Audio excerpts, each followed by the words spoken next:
ପିଲାମାନଙ୍କୁ ଆମର ଏହି ଏଜୁକେସନ୍ ଚ୍ୟାନେଲରେ ସ୍ୱାଗତ ଜଣାଉଛୁ। ଆଉ ଯେଉଁମାନେ ବି 2024ରେ ସିଟି ଏକ୍ଜାମ୍ କ୍ରାକ୍ କରିବା ପାଇଁ ଚାହୁଁଛ, ପୁରା ସୁନିଶ୍ଚିତ ଅଛ, ତ ତୁମ ପାଇଁ ଏଗୁଡ଼ା ଇମ୍ପୋର୍ଟାଣ୍ଟ କ୍ୱେଶ୍ଚନ୍। ଏଗୁଡ଼ା ହିଁ ସବୁଥର ପରୀକ୍ଷାରେ ପଡ଼େ, ଯେଉଁଗୁଡ଼ାକି ସବୁ ବର୍ଷ ରିପିଟେଡ଼୍ ହେଉଛି କ୍ୱେଶ୍ଚନ୍। ତ ସେଥିମଧ୍ୟରୁ ଏଗୁଡ଼ା ବି।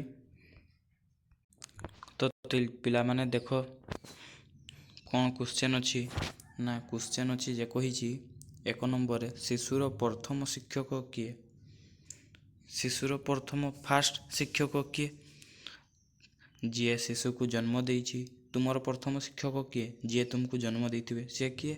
ନା ମାତା, ମା। Option C. ତାପରେ ଦେଖ ପିଲାମାନେ, ଆମ ଚ୍ୟାନେଲକୁ ଯିଏ ବି ସବସ୍କ୍ରାଇବ୍ କରିନ, ସବସ୍କ୍ରାଇବ୍ କରିକି ବେଲ୍ ନୋଟିଫିକେସନ୍ ଅନ୍ କରିଦିଅ। ଆମର ରେଗୁଲାର ଷ୍ଟୁଡେଣ୍ଟ ବି ଅଛନ୍ତି ଯେଉଁମାନେ କି ଡେଲି ଆମ ଭିଡ଼ିଓ ଦେଖନ୍ତି ଆଉ କ୍ୱେଶ୍ଚନ୍ ବି ପ୍ରାକ୍ଟିସ୍ କରନ୍ତି। କ୍ୱେଶ୍ଚନ୍ କେଠି ଅଛି ନା ଟେଲିଗ୍ରାମ ଚ୍ୟାନେଲରେ ଅଛି। ଟେଲିଗ୍ରାମ ଚ୍ୟାନେଲରୁ ତୁମେ ଡାଉନଲୋଡ଼୍ କରିକି ଡେଲି ପ୍ରାକ୍ଟିସ୍ କରିପାରିବ। ଆଉ 2024ରେ ନିହାତି ତୁମେ ସିଟି ଏକ୍ଜାମ୍ କ୍ରାକ୍ କରିବ ସୁନିଶ୍ଚିତ। ତ ଦେଖ 2 ନମ୍ବର କ'ଣ କହିଛି, ଓଡ଼ିଶା କେବେ ସ୍ୱତନ୍ତ୍ର ପ୍ରଦେଶ ହୋଇଥିଲା? କେବେ ସ୍ୱତନ୍ତ୍ର ପ୍ରଦେଶ ହୋଇଥିଲା? ନା 1936। Option B. 3 ନମ୍ବର ଦେଖ, 3 ନମ୍ବର କ'ଣ କହିଛି? 3 ନମ୍ବର କହିଛି ଭାରତର ଜାତୀୟ ସଙ୍ଗୀତ କ'ଣ? ସମସ୍ତେ ଜାଣିଥିବ ଭାରତର ଜାତୀୟ ସଙ୍ଗୀତ ହେଉଛି ଜନଗଣ ମନ। 4 ନମ୍ବର ଗୋଟେ ଦେଖ, ରିଜନିଂ କ୍ୱେଶ୍ଚନ୍ ଦେଇଛି। ରିଜନିଂ ଟପ୍ କ୍ୱେଶ୍ଚନ୍ ଗୁଡ଼ା ହିଁ ଥାଏ। ତ ଏଇଭଳିଆ କ୍ୱେଶ୍ଚନ୍ ଆସିବ। 25% ଅଫ୍ 400 କେତେ? 25%ର 400 କେତେ? କେତେ ନା 100। 25କୁ 4ରେ ଇଣ୍ଟୁ କରିଦେଲେ 100 ହେବ। ତ ଆନ୍ସର୍ 100। Option C. 5 ନମ୍ବର ଦେଖ କ'ଣ କହିଛି? 5 ନମ୍ବର କହିଛି ଭାରତର ସମ୍ବିଧାନର ପିତା କିଏ? ଭାରତର ସମ୍ବିଧାନର ପିତା ସମସ୍ତେ ଜାଣିଥିବ doctor B.R. Ambedkar. Option C. Next question କ'ଣ କହିଛି ପିଲାମାନେ ଦେଖ, 6 ନମ୍ବର। 6 ନମ୍ବର କହିଛି ଚନ୍ଦ୍ରରେ ପ୍ରଥମେ ପାଦ ଦେଇଥିବା ବ୍ୟକ୍ତି କିଏ? ଚନ୍ଦ୍ରକୁ କିଏ ଫାଷ୍ଟ ଯାଇଥିଲେ? ସମସ୍ତେ ଜାଣିଥିବ, କାହିଁକିନା ଏଇଟା basic question. Neil Armstrong. Option A ସଠିକ୍ ଆନ୍ସର୍। ତ ତୁମେ କହୁଥିବ ଏଗୁଡ଼ା ସାଧା କ୍ୱେଶ୍ଚନ୍, ଏଗୁଡ଼ା କ'ଣ ଏକ୍ଜାମ୍ରେ ପଡ଼ିବ? ସୁନିଶ୍ଚିତ ଏଗୁଡ଼ା ହିଁ ପଡ଼ିବ। ବେଶୀ କଷ୍ଟକର ଶବ୍ଦ, ୱାର୍ଡ଼ କି କ୍ୱେଶ୍ଚନ୍ ପଡ଼େ ନାହିଁ। ଯେତେ ସବୁ ବେସିକ୍ କ୍ୱେଶ୍ଚନ୍ ହିଁ ପଡ଼େ, ଯେଉଁଗୁଡ଼ାକି ପିଲାମାନେ ଜାଣିନଥାନ୍ତି ବେସିକ୍ କ୍ୱେଶ୍ଚନ୍ ଗୁଡ଼ିକ। ତ ତୁମେ କ'ଣ କର ନା କଷ୍ଟକର ପଢ଼, ବୁକ୍ ପଢ଼, ତ ସେଗୁଡ଼ାରୁ କିଛି ପଡ଼େ ନାହିଁ। ତ ଯେତେ ସବୁ ବେସିକ୍ ଜିନିଷ ସେଗୁଡ଼ା ହିଁ ଜାଣିବା ପାଇଁ ତୁମେ ଚେଷ୍ଟା କର, ସେଇଥିରୁ ହିଁ ସିଟି ଏକ୍ଜାମ୍ରେ ପଡ଼ିବ। ଦେଖ 7 ନମ୍ବର। 7 ନମ୍ବର କହିଛି 3, 6, 9, 12। ତାପରେ କେତେ ହେବ?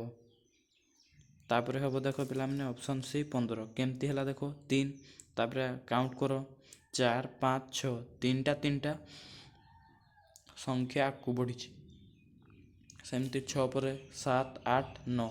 ସେମିତି 12 ପରେ ଦେଖ 13, 14, 15। 15 ସଠିକ୍ ଆନ୍ସର୍। ନେକ୍ସଟ କ୍ୱେଶ୍ଚନ୍କୁ ଯିବା ପିଲାମାନେ ଦେଖ, ନେକ୍ସଟ କ୍ୱେଶ୍ଚନ୍ କ'ଣ କହିଛି? 8 ନମ୍ବର। 8 ନମ୍ବର ସିମ୍ପଲ୍ କ୍ୱେଶ୍ଚନ୍ ଗୋଟେ କହିଛି, ଓଡ଼ିଶାର ରାଜ୍ୟ ପକ୍ଷୀ କିଏ? ଓଡ଼ିଶାର ରାଜ୍ୟ ପକ୍ଷୀ ହେଉଛି ଅପସନ୍ ବି ନୀଳକଣ୍ଠ। ତ ପିଲାମାନେ ଦେଖ, ଆମ ଚ୍ୟାନେଲକୁ ଯଦି ସବସ୍କ୍ରାଇବ୍ କରିନ, ସବସ୍କ୍ରାଇବ୍ କରିଦିଅ। ଏମିତିକାର କ୍ୱେଶ୍ଚନ୍ ଆସୁଥିବ ଯେଉଁଟାକି ତୁମେ ସିଟି ଏକ୍ଜାମ୍ 2024ରେ ନିହାତି କ୍ରାକ୍ କରିବ, କାହିଁକିନା ଆମେ ସବୁବେଳେ ରିପିଟେଡ଼୍ କ୍ୱେଶ୍ଚନ୍ ହିଁ ଆଣୁଛୁ। 9 ନମ୍ବର ଦେଖ କ'ଣ କହିଛି, ପାଣିରେ କେଉଁ ତାପମାତ୍ରା ଫୁଟେ? ସମସ୍ତେ ଜାଣିଥିବ ପାଣିରେ 100 ଡିଗ୍ରୀ ସେଲସିୟସ୍ ତାପମାତ୍ରା ଫୁଟେ। 10 ନମ୍ବର ଦେଖ କ'ଣ କହିଛି? 10 ନମ୍ବର କହିଛି ଉତ୍କଳ ଗୌରବ କାହାକୁ କୁହାଯାଇଛି? ସମସ୍ତେ ଜାଣିଥିବ, ବହିରୁ ଆସିଛି ଏଇଟା ସିମ୍ପଲ୍ କ୍ୱେଶ୍ଚନ୍। ଉତ୍କଳ ଗୌରବ କାହାକୁ କୁହାଯାଇଛି? ନା Madhusudan Das. Option A. 11 number ଗୋଟେ ଦେଖ, ରିଜନିଂ କ୍ୱେଶ୍ଚନ୍ ଦେଇଛି A, D, G, J। ତ ଏଟା ବି ସେମିତି କେତେଟି ଆଗେଇଛି। ଜେ ପରେ ଦେଖ, ୟାର ସଠିକ୍ ଆନ୍ସର୍ ହେବ M। ଏ ପରେ କ'ଣ? B, C, D। ସେମିତି ଏଠାରେ ବି ତିନିଟି ଆଗେଇକି ଯାଇଛି। 12 ନମ୍ବର ଦେଖ କ'ଣ କହିଛି? 12 ନମ୍ବର କହିଛି ଦେଖ ପିଲାମାନେ, ମାନବ ଶରୀରରେ ରକ୍ତକୁ ପରିଶୋଧନ କରୁଥିବା ଅଙ୍ଗ କେଉଁଟି?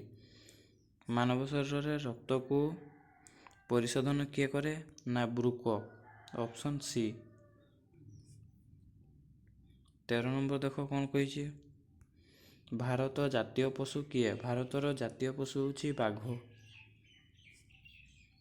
14 ନମ୍ବର ଦେଖ ରିଜନିଂ କ୍ୱେଶ୍ଚନ୍ ଗୋଟେ ଦେଇଛି 144 ହରଣ 12, ତ ଆନ୍ସାର୍ କେତେ ହେବ?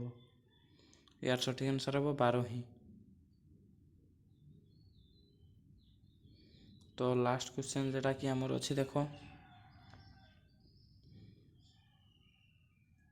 15 ନମ୍ବର ଶିକ୍ଷକ ସରି ପିଲାମାନେ କ୍ୱେଶ୍ଚନ୍ଟା ଦେଖାଯାଉନାହିଁ। ଦେଖ ଶିକ୍ଷାର ଅଧିକାର ଆଇନ କି ନା RTI କେବେ ଲାଗୁ ହୋଇଥିଲା? କେବେ ଲାଗୁ ହୋଇଥିଲା ନା 2010ରେ RTI ଲାଗୁ ହୋଇଥିଲା, ଶିକ୍ଷାର ଅଧିକାର ଆଇନ।